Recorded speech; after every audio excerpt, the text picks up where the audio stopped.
Assalamualaikum warahmatullahi wabarakatuh. Bismillahirrahmanirrahim. Alhamdulillahirabbil alamin. Wassalatu wassalamu ala Rasulillah an-nabiyil amin. Nabiyina wa habibina wa syafi'ina Muhammadin ibni Abdullah wa ala alihi wa ashabihi wa man walahu. Kita sambung siri yang kedua berkenaan dengan ikhlas. Kita mula pada kata pengarang rahimahullah wa nafa'anallah bi'ulumi fi darain amin, kecuali jika dalam tujuannya yang lain itu qasad dalam kita melakukan amal, kita mesti menjaga keikhlasan.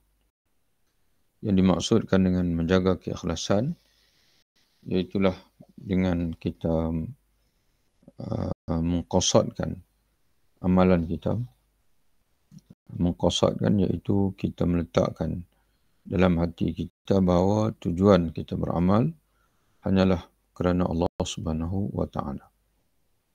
Kita mengifradkan Allah, menunggalkan Allah dalam tujuan kita. Dan apabila di sana tujuan itu dikesampingkan, dicampurkan dengan tujuan yang lain, maka itu disebut sebagai syirik asghar. Syirik asghar, kita tidak lagi ikhlas.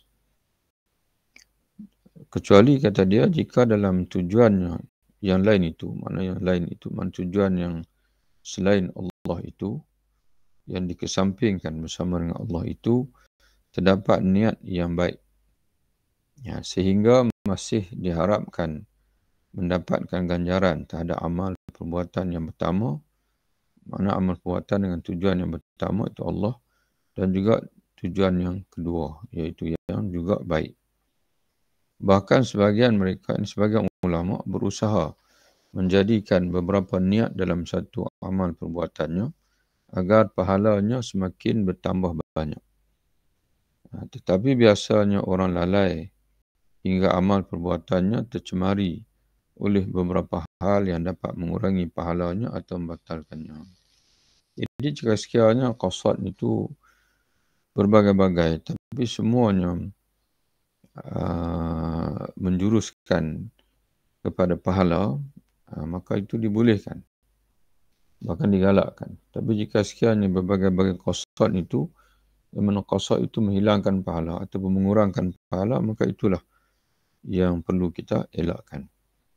Sebagai contohnya, kita berniat dalam satu niat itu, dalam satu amalan itu kita menghadirkan beberapa niat yang mana kesemuanya itu diridai oleh Allah. Kita salat sebagai contohnya, kita hadirkan hati untuk kita beribadat kepada Allah, kemudian yang sama untuk kita mendapat pahala, mendapat syurga, dan kemudian kita niatkan juga untuk kita bebas daripada neraka dan mendapat faedah-faedah yang janjikan Allah di sebalik amalan kita. Sebagai contohnya, kita mengerjakan salat supaya dengan salat itu Allah menjaga kita termasuk daripada maksiat, sebagaimana Allah Ta'ala sendiri menjanjikan inna salata tanha 'anil fahsya'i wal munkar. Walaupun qasad itu banyak, tapi sebenarnya dia hakikatnya satu, iaitu kita mengharapkan kepada Allah Subhanahu wa taala. Tapi jika sekiranya kita qasadkan Allah, kemudian kita qasadkan juga untuk dipuji oleh orang, ataupun kita qasadkan juga supaya kita ini disayangi oleh orang lain, itu semua qasad-qasad yang mengurangkan pahala ataupun yang menghapuskan pahala. Oleh kerana itu, para penempuh jalan akhirat harus mencermati amal perbuatan mereka dan memperbarui niat mereka. Sentiasa mengkoreksi ataupun sentiasa menyemak niat. Tidak setiap tujuan dalam satu amal perbuatan dapat membatalkan amal. Jadi tidak semestinya bila tujuan itu bercampur, maka membatalkan amal, tidak semestinya. Tapi boleh berlaku. Kerana itu siapa yang berpuasa dengan tujuan takarrub kepada Allah dan mencapai kesihatan, maka tidak merosakkan keikhlasannya. Tidak merosakkan keikhlasannya. Karena memang seorang Muslim itu, dia tahu kalau dia sihat, maka kesihatan itu akan dimanfaatkan untuk beribadat. Jadi sebab itu bila dia tahu dengan puasa itu dia jadi sihat, dengan mengurangkan makan itu dia jadi sihat, kesihatan itu diniatkan untuk berjihad dan sebagainya, maka itu tidak mengganggu niat insya-Allah. Jadi kerana itu Nabi SAW sendiri pun menyebutkan seorang mukmin itu kesihatan itu sesuatu yang sangat berharga bagi dia. Ni'matan maghbunun fihima katsirun minan nas as-sihhatu wal faragh. Bahkan jika kesehatannya itu diniatkan untuk memperkuatkan diri dalam mengamalkan kebaikan, maka pahalanya semakin bertambah. Bahkan jika ia maksudkan kesehatannya untuk dirinya sendiri, maka pahala keikhlasan kepada Allah lebih banyak. Untuk hak dirinya, maka pahala kesehatan, keikhlasan kepada Allah lebih banyak. Mana hatta kalau niatkan puasa itu untuk kesihatan diri, tapi dalam keadaan untuk ibadat itu lebih dominan, itu pun walaupun tidak sebaik yang pertama tadi, tapi masih lagi sah amalan dia. Kerana niat kerana Allah itu mengatasi niat untuk kesihatan. Dalam keadaan niat kesihatan itu hukumnya harus. Rincian masalah ini memerlukan ilmu dan perhatian terhadap berbagai niat. Dibahas oleh ulama dalam masalah itu tasyrikun niyah. Hukum kita menggabungkan niat. Singkatnya, ini ringkasnya kata dia, setiap kepentingan duniawi yang disenangi nafsu dan dicendungi hati, sama ada sedikit atau banyak, apabila merambah, yakni apabila menyusup ke dalam amal, maka dapat mengeruhkan kejenihan amal. Jika sekiranya faktor yang mendorong itu duniawi semata-mata dan juga hawa nafsu, maka merosakkan amal. Tapi kalau yang mendorong itu adalah akhirat, keredaan Allah, tidak semata-mata duniawi itu nafsu, maka itu tidak akan menjejaskan amal. Manusia senantiasa terikat dalam kepentingan dirinya dan tenggelam dalam berbagai syahwatnya, sehingga jarang sekali amal perbuatan atau ibadahnya dapat terlepas dari kepentingan dan tujuan-tujuan sejenis ini, duniawi. Sebab itu kita perlu berhati-hati dan perlu muhasabah sentiasa, memerhati niat kita. Oleh sebab itu dikatakan, siapa yang satu saat dari umurnya dapat selamat secara jernih, maknanya tulus, bersih, kerana mengharapkan keredaan Allah, maka sesungguhnya dia telah selamat. Dalam bahasa yang lebih ringkas, ikhlasu sa'atin najatul abad. Al-ikhlasu sa'atan atau ikhlasu sa'atin najatul abad. Keikhlasan sesaat, mana sesaat kita dapat ikhlas, maka kebahagiaan selama-lamanya. Ataupun dalam kitab ini disebut man salima lahu min umurihi lahzatan wahidatan khalisatan liwajhillah naja. Barang siapa yang diberi keselamatan untuknya dari umurnya, walaupun satu saat saja keikhlasan kerana Allah, naja, dia akan selamat. Mana barang siapa yang Allah selamatkan walaupun seketika daripada riak dan sebagainya, maka keselamatan beriak itu memberi kejayaan untuk selama-lamanya. Tapi kalau dia beramal 1 jam, 2 jam, 3 jam, panjang amalan dia, tapi diserapi penuh dengan riak, maka amalan yang panjang itu tak akan menyelamatkan. Tapi kalau kita dapat beramal, walaupun sesaat, tapi amalan kita itu ikhlas lillahi ta'ala, maka itulah yang menjadi bekalan untuk kita selama-lamanya. Ya, amal yang ikhlas itu tidak lagi bersifat duniawi tapi ukhrawi. Jadi itulah pentingnya kita beramal, jangan hanya beramal, banyak beramal tapi tidak ada keikhlasan. Sebaliknya, sentiasa ikhlas. Walaupun sederhana amalan kita, tapi buat dengan ikhlas, maka amalan sederhana itu, atau sedikit itu, kejayaan abadi untuk kita. Oleh sebab itu dikatakan siapa yang satu saat dari umurnya dapat selamat secara jernih kerana mengharap redha Allah, maka sungguhnya dia telah selamat. Ini kerana kemuliaan ikhlas dan sulitnya membersihkan hati dari berbagai kotoran tersebut. Bahkan orang yang ikhlas ialah orang yang tidak ada motivasi, tidak ada dorongan yang bangkitkannya untuk beramal, melainkan hanya untuk mencari taqarrub, untuk mendekatkan diri kepada Allah. Kepentingan ini jika menjadi motivasi sesuatunya, maka jelas persoalannya. Jadi jika sekiranya kita motivasi kita dalam beramal hanya satu saja, itu lillahi ta'ala, itu cukup jelas. Tidak ada perbincangan, tidak ada pertikaian lagi, tidak ada keraguan lagi, memang akan jadi pahala lah untuk kita. Tetapi hal yang menjadi perhatian kami, kata Imam Ghazali, ialah apabila tujuan asalnya berupa takarub itu, lalu terkontaminasi, terjemah pada indhafat, lalu menempel padanya perkara-perkara tersebut, yang ini dipanggil tujuan-tujuan tambahan, tujuan-tujuan sampingan. Itu yang menjadi pembahasannya. Kemudian kotokan itu berada pada tingkat muwafaqah. Jadi bila tujuan kita, tujuan lillahi ta'ala itu ditempel oleh tujuan-tujuan lain yang bersifat duniawi, ada kalanya dia berada pada peringkat muwafaqah. Ya, mendukung dia panggil. Ya, makna tujuan lain itulah yang mendukung amalan kita. Ataupun musyarakah, menyertai sama-sama. Buat untuk Allah sama banyaklah. Buat untuk dunia dengan untuk Allah itu sama-sama.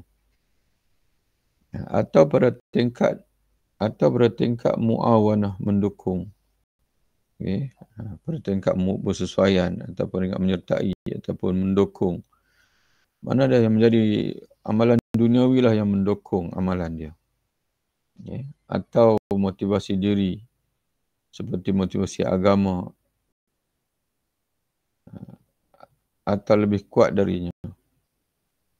Jadi dorongan diri ialah seperti mana dorongan agama dipanggil. Agama yang mendorong dia atau lebih kuat lagi. Dan ada ketikanya lebih lemah.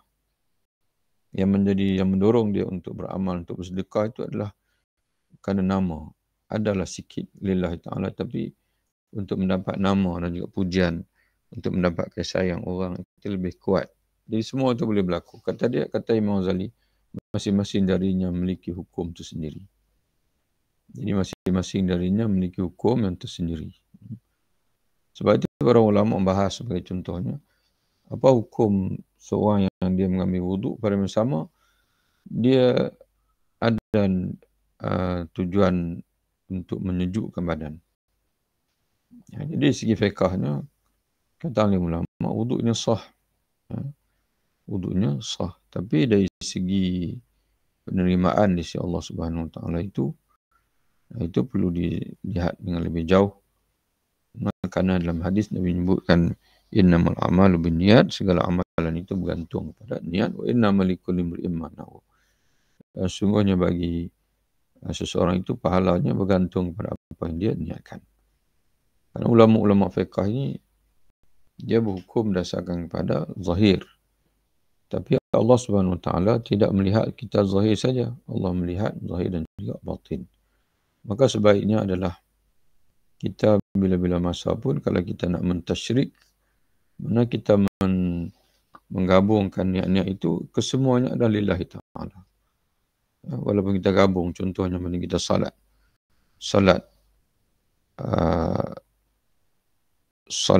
sunat sebagai contohnya, kita gabungkan salat sunat duha beserta dengan tahiyatul masjid. Kerana kebetulan kita masuk dalam masjid waktu itu waktu duha. Itu tidak menjadi persoalan kerana dua itu adalah lillahi ta'ala.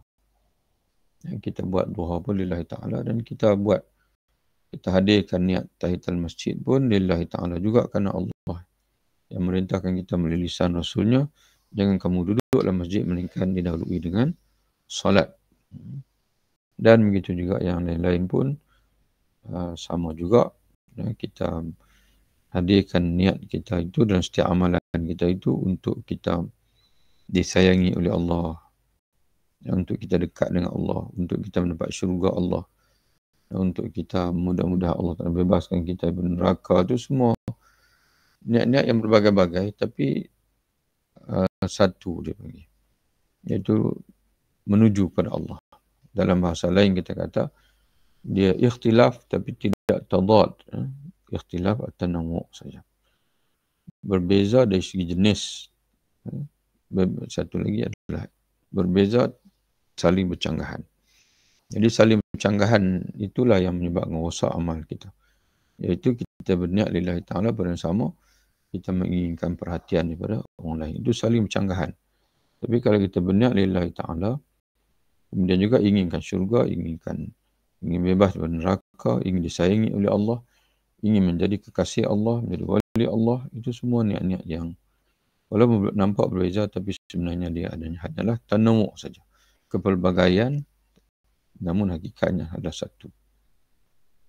Jika motivasi yang kedua, mana motivasi yang lain daripada lillahi ta'ala itu dibolehkan, mana hukumnya harus, maka ia memiliki hukum tersendiri. Dan jika ia merupakan tuntutan pula, mungkin wajib juga punya hukum tersendiri. Dan jika merupakan yang haram, mana kita motivasi, berdorongan yang menyebabkan kita beramal itu, di samping kerana Allah itu ada dorongan kedua, dan dorongan kedua itu hukumnya haram. Contohnya menunjuk riak dan sebagainya, juga memiliki hukum yang tersendiri. Jadi pengetahuan tentang hakikat ikhlas dan pengamalannya, menghidupkan ikhlas dalam diri, merupakan lautan yang dalam. Semua orang tenggelam di dalamnya kecuali sedikit, iaitu orang yang dikecuali dalam firman-Nya, kecuali hamba-hamba-Mu yang mukhlis di antara mereka. Ini adalah sumpah iblis. Iblis bersumpah di antaranya dalam surah Al-Hijr ini, dan juga dalam surah Sad. Allah Ta'ala menyebutkan sama juga. Qala, berkata iblis, fa bi'izzatika, demi kemuliaanmu wahai Tuhan, la'ughwiyannahum ajma'in. Sungguh-sungguh aku akan menyesatkan mereka, yakni manusia semuanya, illa ibadaka minhum mukhlasin, kecuali hamba-hamba-Mu yang ikhlas saja, yang tak akan mampu untuk aku sesatkannya. Jadi pentingnya keikhlasan ini. Itulah yang menjadi penyelamat pada kita. Maka hendaklah seorang hamba sangat memperhatikan dan mengawasi hal-hal yang sangat mendetail ini. Jika tidak, maka akan tergolong dalam para pengikut syaitan tanpa dia menyedarinya. Kerana di antara buah tauhid adalah sidq, benar kepada Allah. Maka hal ini kami jadikan kajian berikutnya. Jadi berikutnya, sifat yang perlu kita semai dalam jiwa kita setelah tauhid dan ubudiyah diikuti dengan ikhlas, maka yang ketiga adalah sidq, benar kepada Allah SWT. Ini insya-Allah kita sambung dalam bacaan kita berikutnya. Wabillahi taufiq. Assalamualaikum.